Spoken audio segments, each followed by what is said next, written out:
Next, we will hear from Freddie Mac Single Family's Vice President and Chief Economist, Sam Khater. Mr. Khater? Good morning, everyone. I'm delighted to be with you. I've got a 30-minute deck where I'm going to talk about the economy and the housing market. So let's begin by moving to slide the summary. Thank you very much. I'd like to make several points about the economy. First, it's experiencing a remarkable surge in spending and growth, and that surge is driven by the reopening stimulus and the organic improvement in the economy.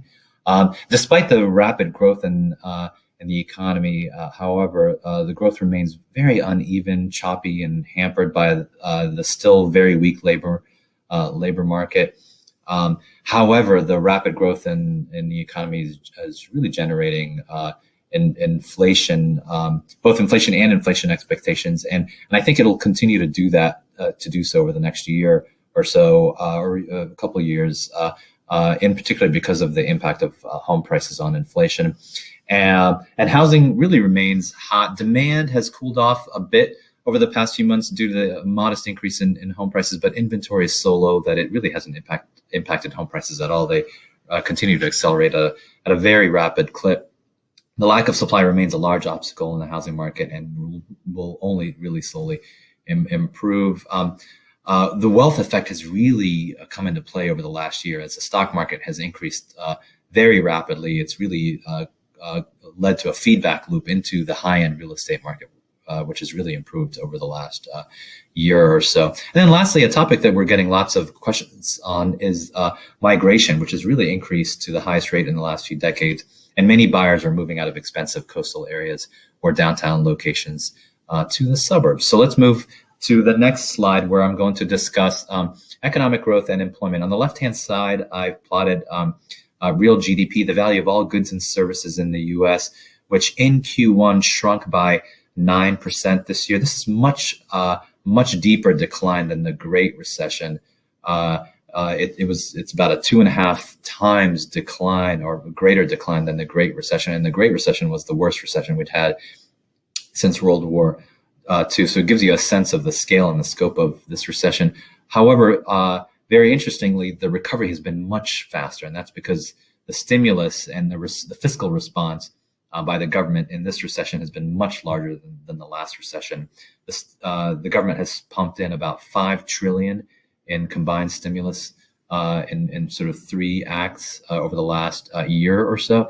And the $5 trillion is about a quarter of all GDP in the U.S., and that's really caused GDP to rapidly improve and recover. If we compare that to the Great Financial Crisis, there was a stimulus of about $1.5 trillion, which was very large at the time, and it led to a more modest improvement. So we're already on a higher plane path in terms of the recovery, and in fact, the economy today is already larger than where it was a year ago, despite the historic nature of the downturn. On the right-hand side, while we've had a rapid economic recovery, we have not had a rapid really recovery in employment. We'd had an initial spike and rebound in employment, but over the last few months, it's really slowed down, and it remains at sort of the same lows as we experienced in some of the worst months during the Great Financial Crisis. Employment today remains 8 million below pre-pandemic levels, and really still has a ways to go. But there is some good news on the labor front. Job openings are up 25% year over year. That's the highest ever. So I think the job market will really begin to catch up to what you're seeing in the economy. If we can move to the next slide, I'd like to talk about consumer spending and personal income first, and then I'll come to consumer spending. Here I've plotted personal income, and coming into the recession, incomes were growing at about 4 to 5%. But once the recession hit, you can see organic incomes, the dark blue line, really fell, and that's not a surprise when we lost so many jobs. The unemployment rate increased to about 14%. But the stimulus really more than offset the decline in incomes due to the job loss. And in fact, personal incomes, when you include transfer payments, i.e. the stimulus, has increased quite a bit, and for the most recent time period is up over 30%, which is remarkable. This is historic, never seen before. And if we can move to the next slide, the impacts of the stimulus and the rapid rise in incomes has really been quite substantial. When it comes to consumer balance sheets, on the left-hand side, I've plotted consumer deposits over the last 3 years. And you can see as soon as the recession hit and due to the stimulus, deposits rose by about 4 trillion or so over the last 12 months, which is a historic amount of money. And that's led to a rapid rise in the savings rate, which is the middle chart. The personal savings rate coming into the recession was about 6.5% to 7%. And it spiked up to as high as nearly 35%, which is a historic high, and is beginning to rise again because of the most recent stimulus. And because consumer deposits are so high and the savings rate is so high, many consumers in aggregate here are flush with cash, and their demand for credit has really fallen. And so you can see on the right-hand side, consumer credit has declined by about 120 billion or so. And on the next chart, you can see sort of the impact of the stimulus and the health of the consumer balance sheet really in real time. So if we can move to the next chart, I've plotted the financial obligations ratio on the left-hand side and personal bankruptcies. When we look at consumer financial obligations, during the last crisis, they were running anywhere between 16 and 18%. And you can see that that's quite a bit elevated relative to even pre-pandemic times. Before coming into the pandemic, the obligations ratio was a little bit over 15%, quite a bit lower than last decade, and essentially flat. And because of the rapid stimulus, obligations actually declined, unlike the last recession, where the obligations ratio really rose during the recession as incomes declined. And one of the reasons it's declined since the recession started is not only the rise in personal incomes, but also because of all the eviction moratoria and forbearance that really helped reduce many homeowners or many renters' carrying costs. And so bankruptcies fell dramatically. As you can see, bankruptcies coming into the recession were running at about 25,000 or so, and they've fallen to about 10K or so. So that's a substantial decline historically. And if you look back at the last recession, bankruptcies rise in the recession. So in the last recession, they rose by about 15,000, and in this recession, they declined by an equivalent amount. So that really tells you about the stimulus and the historic nature of it. Next slide, please. Here, I'd like to talk about consumer spending, which has really surged because consumer balance sheets are in much better health because of the stimulus. And you can clearly see retail sales, which really fell quite a bit in the last recession around 2008 and never really recovered. And you can sort of see the same scarring effect in the 2001 recession, which was quite a bit smaller. And I think the Biden administration was extremely concerned about potential scarring from this recession and consumers taking a long time to come back and spend and feel comfortable in spending. And I think by introducing the last and historic stimuluses, it's really led to an increase in consumer optimism, and they're really flush with cash and they're spending it quite a bit. And we expect consumer spending to continue to accelerate the rest of this year. If we can move to the next chart, here we've plotted the weekly economic index, which is a data point from the Federal Reserve Bank of New York. And it takes many indicators such as employment and retail sales and steel production and manufacturing activity, puts it in one weekly index that's supposed to mimic the economy. So you can get a real sense of what's happening to GDP growth. So according to this index, in real time, the economy shrank by about 11% or so in sort of the April-May timeframe, and began to slowly improve. But really, the improvement didn't really begin to get turbocharged until the openings really began and the stimulus really began to kick in March and in April. And you can see how economic growth has really surged, and the economy is currently growing at about a 10% clip, a little bit faster than 10%. And if we look back historically, there are very few time periods where the economy has grown this fast. The last time it was growing this fast was in the early 80s, but it was for a very short amount of time. And while the economy has been growing rapidly, just like I illustrated earlier, employment has not. And so the idea here is that if economic growth is accelerating, the jobs will follow. Next slide, please. I'd like to show some very high frequency and daily data that really shows that consumers are becoming more comfortable with going out and are spending more money. On the upper left-hand slide, we've got Jpmorgan credit card data for 30 million cardholders. It's got data on restaurant spending, airlines, and lodging. And while they're still down relative to a year ago, they're continuing to steadily improve. You're seeing the same thing for restaurant reservations in the upper right-hand corner, airline activity, hotel occupancy, and even in the middle chart there, you're seeing that many Americans are becoming more comfortable in attending sports venues, and you're seeing actually a very rapid ascension in attendance of live sports.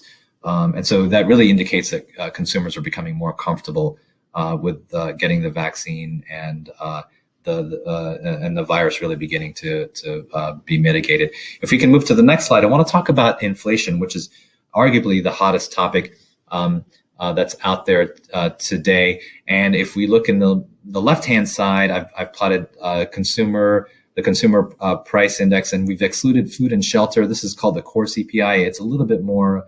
Food and shelter can be volatile, and so if we remove those, it causes the inflation metric to be a little bit more muted, and it allows us to see the signal a little bit more through the noise. But even using this index, you can see that inflation is really surging. But the main reason it's surging, if we move to the slide in the middle, is that what we call base effects. Basically, a year ago, inflation really began to collapse, and when we make our year ago comparisons, with inflation really sort of kicking up today, it exaggerates the increase in inflation. So if you look at the middle chart, yes, inflation is rising, but it's mostly making up for the lost ground we've had in the last year, and it's beginning to accelerate beyond that. However, perhaps the most important point is that I expect inflation to continue to increase over the next year because of the housing market. Historically, there's been a very strong relationship between home price growth and the housing component of inflation.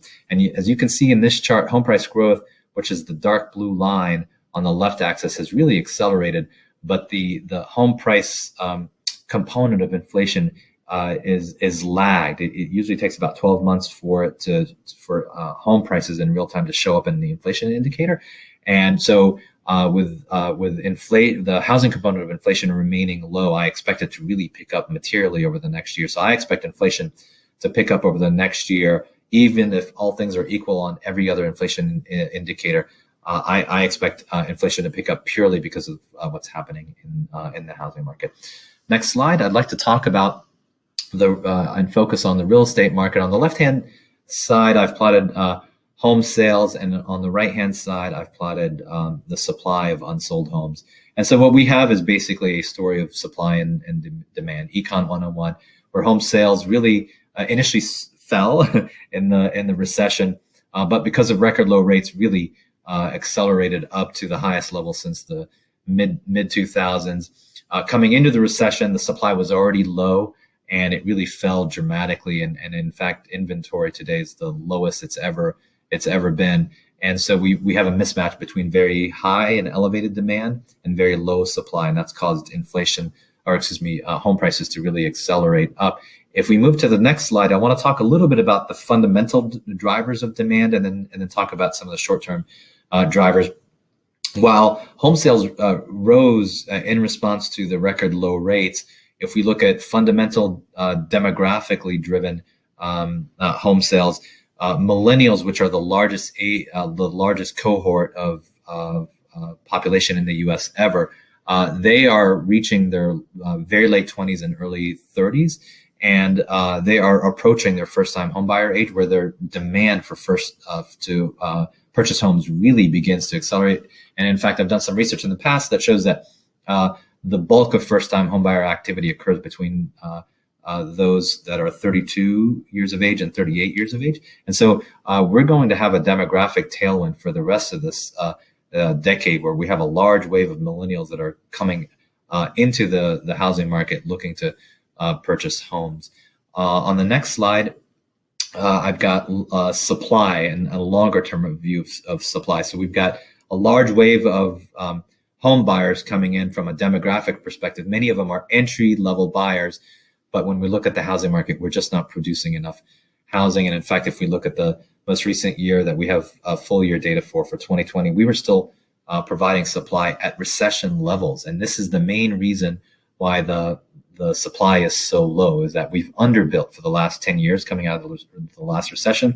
In fact, sort of about 11 years after the last recession, we were still building at recession levels. Whereas if we look at past expansions, they really kind of hit the recession trough and accelerated very rapidly and preceded the prior peak. And that just did not happen this time. And so we've got a shortage really coming into the recession that's really become much worse. And in fact, the next slide really shows that nicely, that it basically takes the last two slides, the demand and supply, and puts it into a single framework context, which shows that in the last decade, we had an oversupply of about 2 million homes. And in this, coming into this recession, we had a shortage of about 1.5 million in terms of those that are for sale or for rent. So this is a very different recession than the last one from that perspective. To compound that issue, the shortage, and make it even worse, if we move to the next slide, the supply shortage has been concentrated amongst entry-level homes. And in fact, if we look at the number of entry-level homes that were built in the U.S., they used to run at about 350 to 400,000 in the 1970s, and there's just been a straight monotonic decline in the production of entry-level housing. And today we're building a fraction of what we used to build. And so the inventory shortage is not only really sort of hitting the majority of the housing market, it's especially acute in the affordable segment. And on the next slide, if we can move to the next slide, please, we can sort of see how chronic the shortage is. And here we've plotted the month's supply of inventory by price tier. And so the way that you read this chart is the 100th percentile in the middle really kind of indicates the median priced home in a typical market, and you can clearly see that even coming into the recession, the month's supply was very low. It was well below 6 months, which we consider to be normal. It was really not.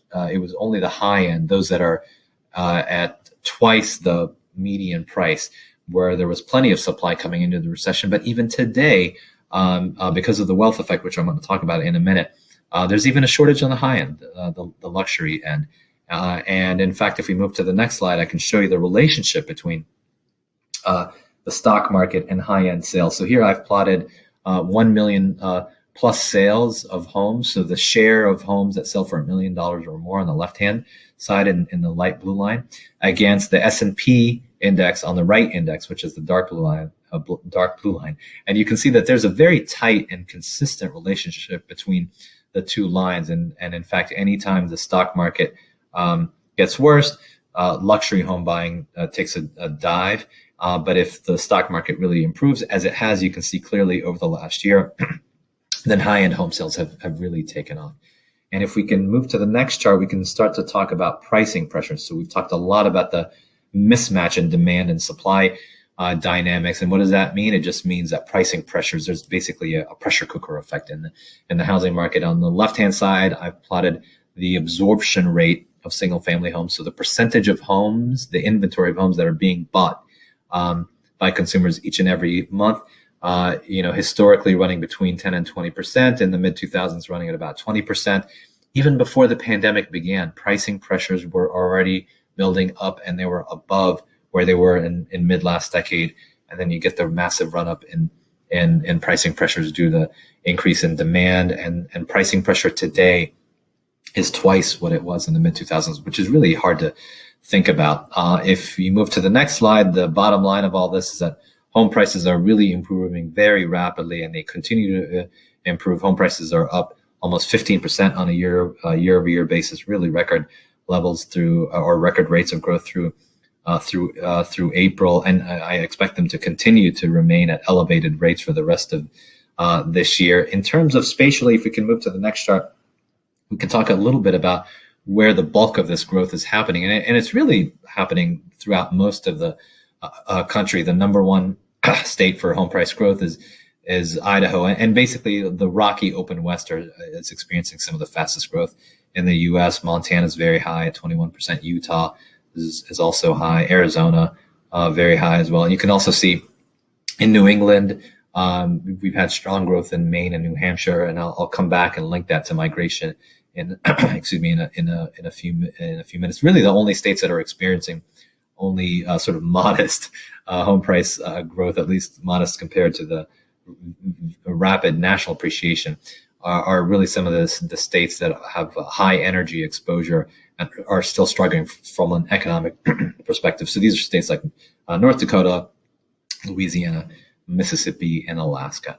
And if we can move to the next chart, I'd like to talk a little bit about affordability. So here we've plotted the price to income ratios for different price segments within the price continuum for Freddie Mac acquisition. So here I've plotted basically the price to income ratio at the 10th percentile, the median, which is the 50th percentile, and the upper end, which is the 90th percentile. And they tend to move together. And you can see they sort of peaked at about 3.2, 3.3, 3.4% in the mid 2000s before they cooled off as home prices declined. But they really didn't breach the prior peaks of the last decade until the current recession. And they've really sort of accelerated past that and are now between 3.6 or 3.8. So the highest on record of the last few decades. So clearly the very low rate environment has been capitalized into higher home prices. And this is not just inflicting home prices. This is really inflicting many different asset classes. We're seeing stocks run up very high, commodities, and many other segments. If we can move to the next slide, I want to talk a little bit about migration. We're heading into the home stretch, and migration is really fascinating. So here we've got, we've got purchase application data, and we can track where people currently live and where they are applying to. And here I've plotted the sort of the intended migration by many purchase applicants. And I'm looking at it here by region. So let's take a quick tour of the U.S. In New England, we've seen a strong run up in demand for New Hampshire, Connecticut, and Maine. In amongst New England states, those are the states that have had the biggest inflow of folks that are looking to move in. A lot of that demand is coming from New York, particularly the New York to Connecticut move has been very strong, particularly in markets like Stamford, Connecticut. There's also been some internal migration in New York, where many folks that live in Manhattan have moved to the Hudson Valley as well. And some of those New Yorkers have moved south. And in fact, the run up in some of the southern states has been pronounced, particularly in South Carolina. It's really interesting because if you look back historically, North Carolina was sort of leading the way in terms of migration last decade. But more recently, both post-recession, sort of in the recession that we're in, but even prior to the recession, South Carolina was beginning to become the leader amongst the fast-growing southern markets in terms of really drawing in migration. If we look at the Rocky Mountain states, it's really all about Idaho. There are other states that are doing well, but Idaho had been leading the pack in terms of migration prior to the pandemic, and it really began to take off and accelerate well beyond them. And then you can see that in the Southwest, Texas, Arizona, Nevada have all really began they were already experiencing an inflow of people, and it's only accelerated, particularly in Texas. If we can move to the next slide, I want to talk about a couple other geographies, expensive coastal markets like Massachusetts and California, particularly in California. Really, there's a mass exodus out of California that's occurring. Florida is the exception in this scenario. And the main reason here is that we've actually looked at migration by age, and it's really led, the reason that Florida is seeing an increase is that people over 50 years of age are moving to Florida in very large numbers. People under 50 years of age are moving to Florida in much less numbers. So this is really sort of some older prime age workers and retirees that are moving there. When we look at and isolate on a couple of expensive California markets, you can really see sort of how bad the exodus is. Where in LA, you've got 6,000 people a month in March that are looking to leave, and in San Francisco at about 3,000. So the numbers are very high historically relative to the last couple of decades. Next slide, please. Here, I'd like to talk about the FHA proximity share, and sort of the concern in the markets is that FHA is the risky segment of the market, and they typically, if you look on the right hand side, account for about sort of mid-teens share of the market. That's the light blue line when we look at the top 20 markets. However, we know that FHA is not randomly assigned across space. We know that many FHA borrowers tend to be clustered.